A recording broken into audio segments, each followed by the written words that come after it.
Instantes com Deus. Minutos de fé e esperança na palavra do reverendo Reginaldo Borges. Queridos, com alegria, e satisfação que nós estamos aqui nesta noite para, em primeiro lugar, cultuar a Deus. A Ele toda a honra e toda a glória. Mas hoje é um dia também, dentro do calendário da nossa igreja, da Igreja Presbiteriana do Brasil, o dia que se comemora o Dia das Mulheres Presbiterianas. Não é? E eu trago, em nome da Secretaria Nacional da Pessoa Idosa, um abraço a todas vocês idosas e pré-idosas, né? Que Deus continue abençoando a vida de vocês. Quando o reverendo Gideon me convidou para falar hoje à noite, eu fiquei pensando o que é que eu podia falar para vocês. Eu poderia trazer para vocês nesta noite um sermão expositivo. Mas aí eu disse, não vou fazer sermão expositivo. Vocês conhecem bastante a minha linha de pregação, que ela fica variando, né? E eu escolhi para falar para vocês, trazer para vocês um sermão temático. Um sermão dentro do tema que é o Dia da Mulher Presbiteriana. Vou ler aqui o texto para extrair desse texto o tema, tá certo? Eu estou dizendo isso porque depois a pessoa pode dizer, poxa, o pastor leu um texto que não tem nada a ver, né? Mas vai ter alguma coisa a ver com o tema. Por isso que eu estou dizendo, não é sermão expositivo, é um sermão temático. E esse texto está lá em Isaías 58, capítulo 1, que diz assim na minha versão: clama a plenos pulmões, não te detenhas, ergue a voz como a trombeta e anuncia ao meu povo a sua transgressão e à casa de Jacó os seus pecados. É interessante esse texto, não é? Porque ele fala do falar, do clamar, do denunciar, não é? Do denunciar as transgressões e os pecados que estavam acontecendo no meio do povo de Deus, não é? E aqui ele coloca bem a casa de Jacó. Quero de início logo parabenizar vocês, né, por esse dia, e vamos extrair alguma coisa que possa contribuir para que neste dia de hoje, Dia da Mulher Presbiteriana, a gente possa entender o que Deus exige não só de nós como igreja, mas em particular com relação a vocês mulheres. E eu começo dizendo o seguinte, quero dizer para vocês que este é o tempo de Deus para vocês mulheres. Hoje é o tempo de Deus para vocês mulheres. Mulheres dessa geração. Tempo no qual Deus está revelando a vocês os mistérios, né? Isso é interessante, porque toda vez que a gente fala em mistério, tem que entender que no Novo Testamento, mistério é Cristo, é a revelação de Jesus, e Deus está revelando para vocês os mistérios dele nos vossos corações. Nunca esqueça isso, que Deus está sempre revelando a vocês, né, os mistérios dele. E eu poderia botar um título aqui no meu sermão de mulheres proféticas. E aí a gente poderia ter algum medo desse nome profético, mulheres proféticas, mulheres profetizando. O que é que a gente pode entender por profecias nos dias de hoje? Olha, geralmente a gente, quando fala de profecia, a gente pensa em adivinhação. E não é adivinhação na Bíblia. A profecia é a revelação da palavra de Deus, é o falar de Deus ao povo. Então as profecias não tem nada a ver com algo que é futurista, alguma coisa que vai acontecer, como muitas pessoas pensam que é dessa forma. O Velho Testamento é bem claro nessa relação que um filho vos deu, um filho se nasceu. Olha, isso já há 400 anos já era um presente contínuo. Então eu posso até dizer, sem errar, que vocês são mulheres proféticas, que Deus revela a vocês os mistérios, né, dele através de Cristo Jesus. Então lembra que tudo aquilo que Deus fala para vocês será algo muito forte e muito impactante. Um dia eu perguntei para uma pessoa: você não fala com Deus? A pessoa: não. Você fala? Sim, eu falo com Deus. Não tenho nenhuma dificuldade de falar com Deus. Não tenho. Talvez a minha dificuldade seja maior em ouvir Deus, mas falar com Ele, eu não vejo nenhuma coisa de outro mundo. Então vocês, mulheres presbiterianas, é uma geração privilegiada, pois Deus colocou em vossas mãos não só a liderança, mas a valorização da vida das mulheres. No mundo em que a desvalorização feminina é tão grande, Deus colocou nas suas mãos, mulheres presbiterianas, não só a valorização da sua vida, mas a valorização da vida das outras mulheres. Nós sabemos que na própria história da vida de vocês, muitas deixaram de ser religiosas. É interessante isso, né? Muitas deixaram de ser religiosas. E eu louvo a Deus porque deixaram de ser religiosas e passaram a ser servas do Senhor. Que é muito diferente, não é? Entre você servir ao Senhor e simplesmente ser algo religioso, não é? E é interessante porque ao deixar de serem religiosas, muitas utilizaram e utilizam até hoje os talentos, os dons que Deus lhe deu para desenvolverem o reino de Deus. E não há nada mal nisso. Você pode ser uma médica construindo o reino de Deus. Pode ser uma advogada construindo o reino de Deus. Pode ser uma professora construindo o reino de Deus.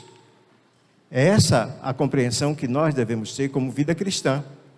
E não simplesmente uma vida religiosa, uma vida ritualista, uma vida de aparência e não de construção do reino de Deus.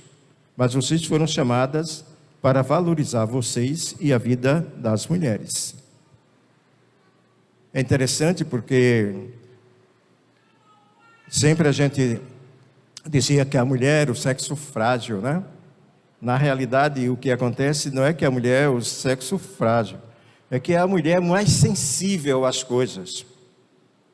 E quando a gente fala das coisas a respeito de Deus, nós sabemos que vocês, né, são sensíveis à voz do Espírito e estão disponíveis à causa do Senhor. Vocês estão conquistando novos territórios, estão alargando as suas tendas e estão ampliando os seus espaços no reino de Deus. Isso não é por acaso, nem é porque nós, homens, somos bonzinhos e estamos permitindo que isso aconteça. Não é isso. É porque Deus está usando vocês na igreja para fazer a obra da igreja, para exercitar e exercer o sacerdócio real. Assim como Jesus disse para o discípulo que nós devíamos fazer aquilo que Deus mandou, ele não só falou para os homens, não. Ele falou para a sua igreja, de um modo geral. Isso é interessante. Uma coisa é certa: na medida que vocês crescem espiritualmente, o Senhor as usará cada vez mais. É por isso que ele diz: mas fulana tem cargo disso, cargo daquilo, tem isso, tem aquilo outro, né? E outras não tem nada. Sabe por quê? É porque quando você está muito mais próxima de Deus, quando você cresce espiritualmente, Deus começa a botar coisa para você fazer. Agora, quando você começa a se afastar das coisas de Deus, você vai perdendo o espaço. Então, agradeça a Deus quando Ele lhe der trabalho, né? Quando Ele colocar você para trabalhar mais para o seu reino. Viva essa questão da geração privilegiada por Deus, porque Deus colocou nas vossas mãos uma liderança. Queridas, né? Serve também para o homem isso, tá? Por isso eu quero dizer para vocês que vocês estejam sempre prontas para apresentarem as vossas razões diante de Deus. pois ele sempre assumirá a vossa causa e vos dará a vitória. Pode ficar certo disso. Coloque as suas razões diante de Deus. Nunca esqueça que Deus é fiel para cumprir as suas promessas e o seu propósito em vossas vidas, não é? Promessas e propósitos nas vidas de vocês, mulheres. E o seu propósito em vossas vidas é que você construa também o reino de Deus. E ele fez essa promessa, ele não é homem para mentir, ele vai cumprir isso na vida de vocês. Pode ficar tranquilo. A palavra diz e autentica que as bênçãos do Senhor virão para vocês, sem nenhum acréscimo de dor. Por isso, guardem firme a confissão da esperança, sem vacilar, pois quem fez a promessa é fiel. Está lá em Hebreus. E a promessa é para o povo de Deus. Não é só para os homens, é para a igreja, de um modo geral. Como é maravilhoso saber que Deus escolhe, né, as coisas simples para confundir os sábios. Muitas obras do Senhor foram feitas por mulheres de Deus, a fim de cumprir-se o propósito do seu reino. Deus escolheu, vai lá na Bíblia, no Velho Testamento, no Novo Testamento, quantas e quantas vezes as mulheres foram chamadas para decisões, não é, que talvez não chegassem aos nossos pés. Para que coisa melhor do que ser vocês, mulheres, aquelas que primeiro teve a notícia do Cristo ressuscitado e pôde falar sobre Ele? Pôde falar sobre Ele. Os homens nem acreditaram, né, que Jesus tinha ressuscitado, né? E vocês receberam de Deus esse privilégio de anunciar a primeira mensagem de ressurreição. Olha que coisa importante, que privilégio. Por que isso? Porque Deus tem propósito para a vida de vocês. Tem propósito para a vida de vocês. Nós estamos vivendo dias altamente tenebrosos pela pressão e opressão do próprio século.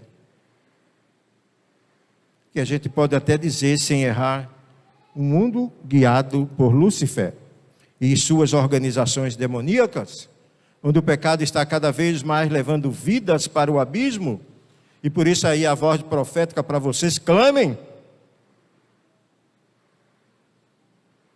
Mas Deus, em sua infinita graça, sua bondade, no seu poder, na sua glória, Ele tem separado para si um exército que não se atrapalha na sua função espiritual e vocacional. E este exército é um exército feminino. É um exército feminino que vai à luta contra o diabo, que vai à luta para combater as injustiças. Vocês não foram chamados para o Evangelho do Senhor para ser apenas coadjuvante. Vocês foram chamadas para entrar em ação nessa luta que a igreja tem contra o mal, essa luta que a igreja tem contra os desígnios da maldade ou dos princípios de propósito de Satanás. Não é privilégio só para os homens, não, é privilégio para vocês, mulheres, fazerem isso. Lembra que Deus nos libertou do império das trevas e nos transportou para o reino do Filho do seu amor. E foi esse amor que constituiu vocês também como sacerdotes reais no cristianismo. Por isso, queridas, sejam sempre mulheres talentosas, cheias do Espírito Santo, com mentes renovadas e que exale o bom perfume de Cristo. Que exale o bom perfume de Cristo. Olha, vocês são reconhecidas não pelo que vocês fazem ou que vocês deixam de fazer. Vocês são reconhecidas pelo que vocês representam e pelo que conquistaram no reino de Deus. Pode ficar certo disso. O que vocês representam e o que vocês conquistaram no reino de Deus.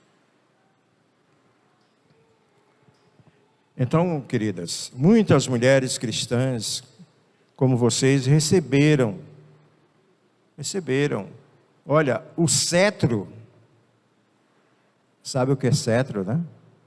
Está ligado a poder, tá certo? Receberam o cetro da autoridade para investir contra os inimigos, contra o inimigo em particular, contra o diabo. Vocês receberam de Deus esse cetro também. Tempos atrás, em uma resolução do Supremo Conselho, as mulheres foram autorizadas em nossa igreja, inclusive, a discipular, a trabalhar a questão de doutrina. Então é importante quando vocês podem entender o seu lugar na igreja, o seu lugar no reino de Deus. Vocês são auxiliadoras, mas lembra que vocês também são Anas, e que vocês também são filhas de Sara, e que em Cristo Jesus, Ele lhe dá a consciência dos seus afazeres, da sua missão, pregar o Evangelho a toda a criatura. Vocês foram chamadas com um propósito, e Deus cobra isso de vocês. Por isso que é necessário que cada vez mais vocês continuem fiéis ao Evangelho, e que continuem semeando a semente do Cristo, ou a semente do Evangelho, por onde você anda. A ponto das pessoas olharem para você e dizer: olha, lá vai ali uma mulher de Deus. Vai ali uma mulher de Deus. Então continue semeando a semente do Evangelho, e por certo vocês voltarão trazendo consigo os seus molhos, como narra o Salmo 126. Lembre-se, Cristo trouxe a libertação das vossas almas. Cristo trouxe a libertação das almas. Ele proporcionou a vocês uma mente nova, que está sempre pronta, e Ele está sempre pronto para livrar vocês das amarras, por mais segura que elas possam ser, por mais que elas queiram impedir que você avance no Evangelho do Senhor Jesus Cristo. Cristo vai sempre pedir de vocês que vocês desenvolvam a sua missão na sociedade. E é interessante porque essa libertação, esse dar, esse autorizar para que você anuncie a palavra do Senhor, leva você a uma liberdade constante. Leva você a uma liberdade constante. Sim, vivemos num mundo tenebroso, sim. Um mundo que destrói o emocional. Mas Cristo cura tudo, cura todos os traumas emocionais. E a gente começa a ver essas coisas desde os primórdios da humanidade, quando as mulheres, por serem mais sensíveis, recebem ataques do inimigo. E aí parece algo tão normal, tão tranquilo, né? Quando a gente olha e vê desde o começo, antes mesmo de haver mídias, a figura da mulher sempre foi sensualizada e escravizada. Sempre foi sensualizada e escravizada. E é muito simples hoje a gente verificar isso. Basta você ver que a mídia usa a figura de mulheres para vender tudo, do chocolate ao carro. A figura da mulher é colocada para vender produtos. E isso não é uma outra coisa do que o falseamento dos direitos de igualdade. Por isso vocês têm responsabilidade de construção das suas vidas e de lutar também pela vida das outras mulheres. Lembre-se que Jesus Cristo, lá na cruz do Calvário, venceu todas as batalhas por você. E quando tiver alguma necessidade de cura espiritual, procure o Senhor Jesus Cristo, porque Ele é o único remédio. Mesmo que alguma de vocês tenham sido marcada na estrada da vida, Jesus te livrará dessas marcas. E quando o milagre acontecer, as cadeias se romperão e vocês mostrarão a capacidade de liderança e viverão realizadas como pessoas, como mulher, como mãe, como esposa. Mas Cristo tem que estar no centro da tua vida, tá? Foi Ele que te libertou para isso. Foi Ele que te está dando a prioridade de você e o privilégio de você fazer a obra dEle. É interessante, porque eu posso dizer, sem nenhum medo, que Jesus Cristo restituiu a vocês o crédito profético. Restituiu a vocês o crédito profético. Assim como o Pai me enviou, eu vos envio. Olha só, não foi só para homem não, tá? Foi para a igreja. Isso aí é a restituição do crédito profético. E vocês estão vivendo num século em que as vozes são confusas, não é? Em que o autoritarismo impera, a prepotência campeia, o orgulho, a vaidade e as obras da carne superam as expectativas. Mas, por outro lado, Deus tem erguido uma geração de mulheres santas que não se vendem, não se dobram e não se mistura com as iguarias de Baal. Isso aí é que é importante para a vida de vocês. Não se misturar com as iguarias de Baal. Mulheres que têm uma unção e caráter inegociável. São as mulheres que constroem o reino de Deus. É por isso que o Senhor restaurou sua voz profética, fazendo soar como os verdadeiros shofar. Essa shofar é aquela gaita dos hebreus, né, que tocava lá, fazendo a sua voz soar como os verdadeiros shofars, para calar os sons tenebrosos do inimigo. Como disse o profeta Isaías, clama a pleno pulmões, não te detenha, ergue a voz como de trombeta e anuncia ao meu povo a sua transgressão e à casa de Jacó os seus pecados. Então, queridas, vocês são chamadas para fazer isso. Vocês são chamadas numa geração para trabalhar esta geração. Não se refugie. Não evite. Não dispense a possibilidade de pregar o Evangelho. Enquanto pode. Enquanto pode. O mundo está vivendo uma diferença muito grande com relação ao cristianismo. Uma certa ocasião eu fui pregar lá na Praça do Castelo, na Escócia. E o pessoal da igreja levou um banquinho. Então eu tive que subir no banco, naquele estrado de madeira, para pregar o Evangelho.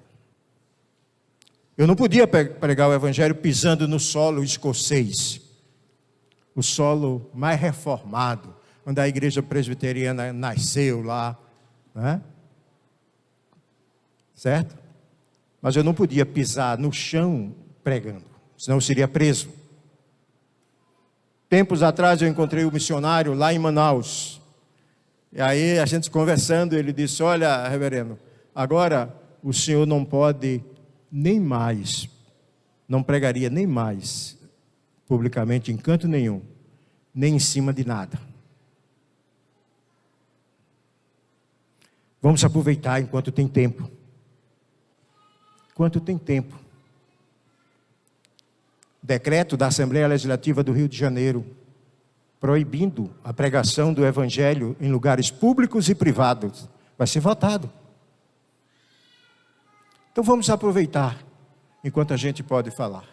Enquanto a gente pode colocar essa voz para fora, para anunciar aos pecadores que eles estão transgredindo a palavra de Deus.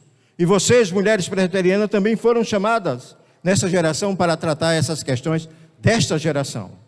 Portanto, faça valer os requisitos da sua chamada, pois a promessa de Deus, que a promessa que Deus fez a Abraão, presta bem atenção, a promessa que Deus fez a Abraão só se cumpriu quando Sara, no seu papel de esposa, cumpriu o propósito da conquista do povo. Sabe por quê? Abraão tinha a promessa, mas Sara tinha o útero. Sara tinha o útero. Percebeu a importância? O útero gera e conserva a vida. Então, queridas, quero concluir com o texto de Provérbio 14:1, que diz assim, que a mulher sábia edifica a sua casa. Na promessa de Deus não há espaço para isolamento. Portanto, assuma seu papel e a sua função em conquistar essa geração debaixo da maravilhosa graça de Deus. Portanto, vocês, filhas de Sara, são tão importantes quanto os filhos de Abraão. Que Deus, pois, vos abençoe. E mais uma vez, parabéns.